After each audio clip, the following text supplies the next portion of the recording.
तो यहाँ पर आज का पहला क्वेश्चन है, वर्तमान समय में भारत में कुल कितने उच्च न्यायालय हैं।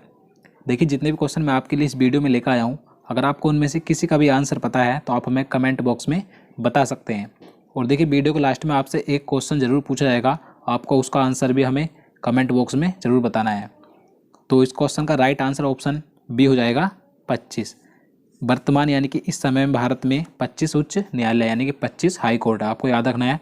मैं आपको बता दूं 25वां उच्च न्यायालय 1 जनवरी 2019 को आंध्र प्रदेश राज्य का बना, आंध्र प्रदेश की राजधानी अमरावती में बना है। तो आपको याद रखना है 25वां उच्च न्यायालय है, आंध्र प्रदेश राज्य का बना है। देखिए पहले आंध्र प्रदेश राज्य और तेलंगाना राज्य का उच्च न्यायालय एक ही था, हैदराबाद उच्च न्यायालय था, लेकिन 1 जनवरी 2019 से आंध्र प्रदेश राज्य का एक अलग उच्च न्यायालय हो गया है और तेलंगाना का उच्च न्यायालय अलग हो गया है। तेलंगाना राज्य का उच्च न्यायालय है हैदराबाद उच्च न्यायालय, तो आपको याद रखना है। तो चलिए नेक्स्ट क्वेश्चन देखते हैं। राज्यसभा के सदस्यों का कार्यकाल कितने वर्षों का होता है। राइट आंसर ऑप्शन सी हो जाएगा 6 वर्षों का। आपको याद रखना है 6 वर्षों का होता है राज्यसभा के सदस्यों का कार्यकाल। देखिए मैं आपको बता दूं राज्यसभा कभी भी भंग नहीं होती है, यह स्थायी सदन है, क्योंकि देखिए इसके 1/3 सदस्य प्रत्येक 2 वर्ष बाद सेवानिवृत्त होते हैं, तो इसलिए राज्यसभा कभी भी भंग नहीं होती है। तो आपको याद रखना है राज्यसभा ये स्थायी सदन है। तो चलिए नेक्स्ट क्वेश्चन देखते हैं। क्वेश्चन नंबर 3 है, होपमैन कप किस खेल से संबंधित है। राइट आंसर ऑप्शन डी हो जाएगा टेनिस से संबंधित। आपको याद रखना है ये जो कप है होपमैन कप, ये टेनिस से संबंधित है। चलिए अगला क्वेश्चन देखते हैं। फतेहपुर सीकरी का निर्माण किसने करवाया था। राइट आंसर ऑप्शन सी हो जाएगा अकबर ने करवाया था। आपको याद रखना है देखिए अकबर ने जब गुजरात पर विजय प्राप्त की थी तो उसकी खुशी में वापस लौटते समय इसने फतेहपुर सीकरी का निर्माण करवाया था, तो आपको याद रखना है। चलिए नेक्स्ट क्वेश्चन देखते हैं। क्वेश्चन नंबर 5 है, जहांगीर के दरबार में पक्षियों के चित्र बनाने वाला महान चित्रकार कौन था। राइट आंसर ऑप्शन बी हो जाएगा मंसूर। आपको याद रखना है जहांगीर के दरबार में जो पक्षियों के चित्र बनाने वाला महान चित्रकार था उसका नाम मंसूर था। और देखिए यहाँ से एक क्वेश्चन अधिकतर एग्जाम में पूछा जाता है कि चित्रकला का स्वर्णकाल किसके शासनकाल को कहा जाता है। तो आपको याद रखना है जहांगीर के शासनकाल को ही चित्रकला का स्वर्णकाल कहा जाता है। तो चलिए नेक्स्ट क्वेश्चन देखते हैं। टीबी रोग की रोकथाम के लिए कौन सा टीका लगाया जाता है। राइट आंसर ऑप्शन डी हो जाएगा BCG का टीका। आपको याद रखना है टीबी की रोकथाम के लिए BCG का टीका लगाया जाता है। चलिए अगला क्वेश्चन देखते हैं।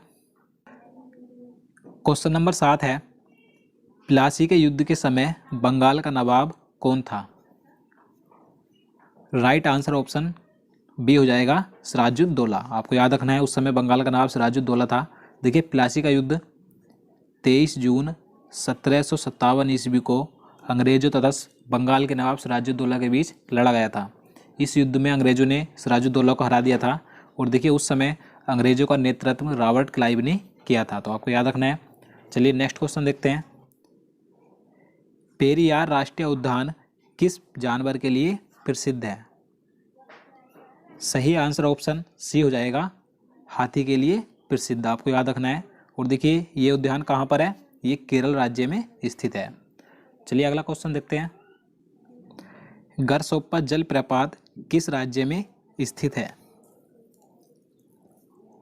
राइट आंसर ऑप्शन ए हो जाएगा कर्नाटक राज्य में स्थित है।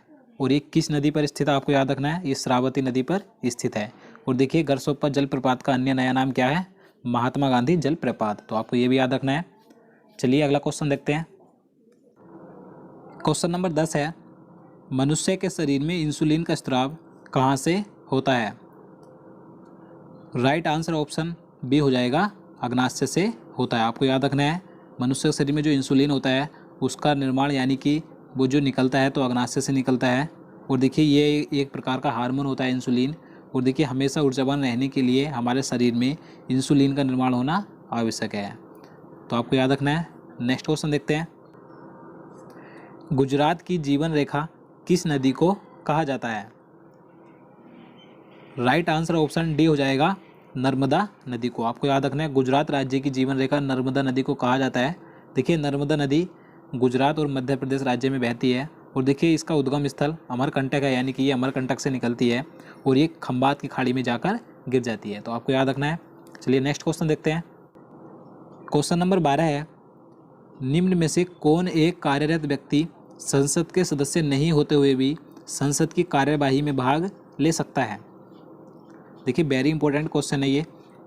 तो इसका राइट आंसर ऑप्शन बी हो जाएगा महान्यायवादी, यानी कि अटॉर्नी जनरल। देखिए भारत का जो महान्यायवादी होता है उसे यह अधिकार होता है कि वह संसद का सदस्य नहीं होते हुए भी वह संसद की किसी भी कार्यवाही में भाग ले सकता है। और देखिए महान्यायवादी की नियुक्ति राष्ट्रपति के द्वारा की जाती है। तो आपको याद रखना है।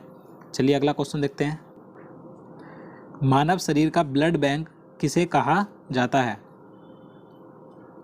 सही आंसर ऑप्शन बी हो जाएगा प्लीहा को, यानी कि स्प्लीन को। आपको याद रखना है मानव शरीर का ब्लड बैंक प्लीहा को कहा जाता है।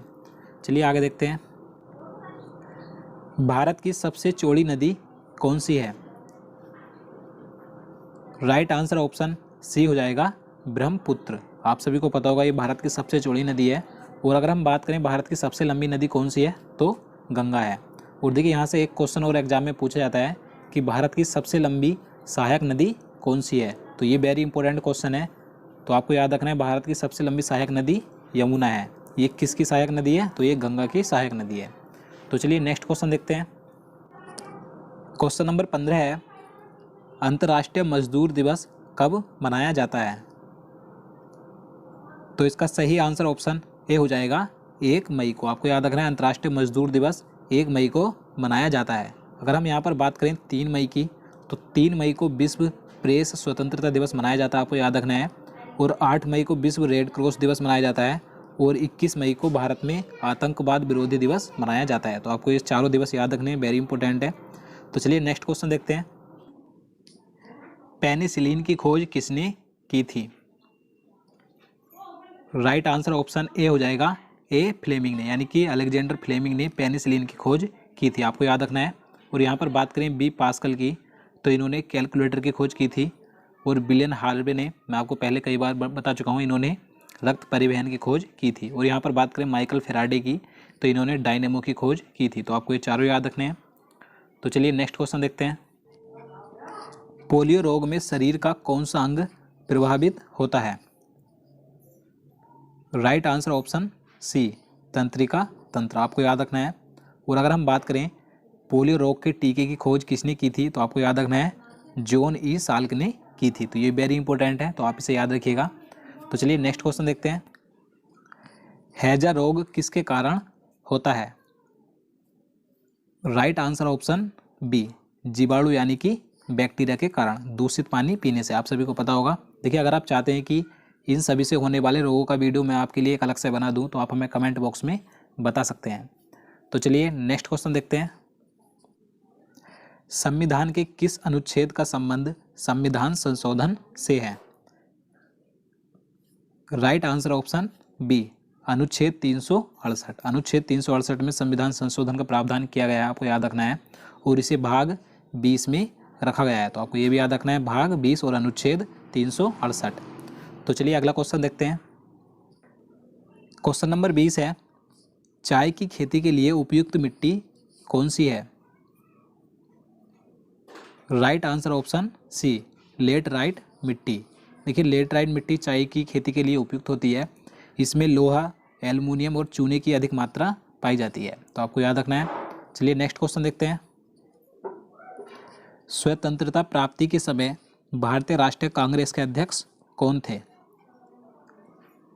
राइट आंसर ऑप्शन सी जेबी कृपलानी। आपको याद रखना है जिस समय भारत आज़ाद हुआ था स्वतंत्रता प्राप्ति के समय, उस समय भारतीय राष्ट्रीय कांग्रेस के अध्यक्ष जेबी कृपलानी थे।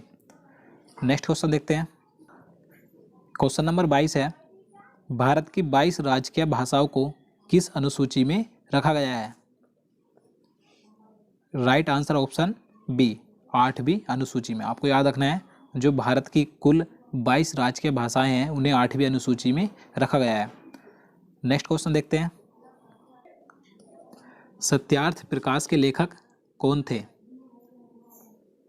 Right answer option A, Swami Dayanand Saraswati, आपको याद रखना है। और देखिए इनके बारे में एग्जाम में कई क्वेश्चन पूछे जाते हैं, तो मैं आपको बता देता हूँ। देखिए इनके बचपन का नाम मूल शंकर था और इन्होंने एक नारा दिया था, वेदों की ओर लौटो, तो आपको ये भी याद रखना है।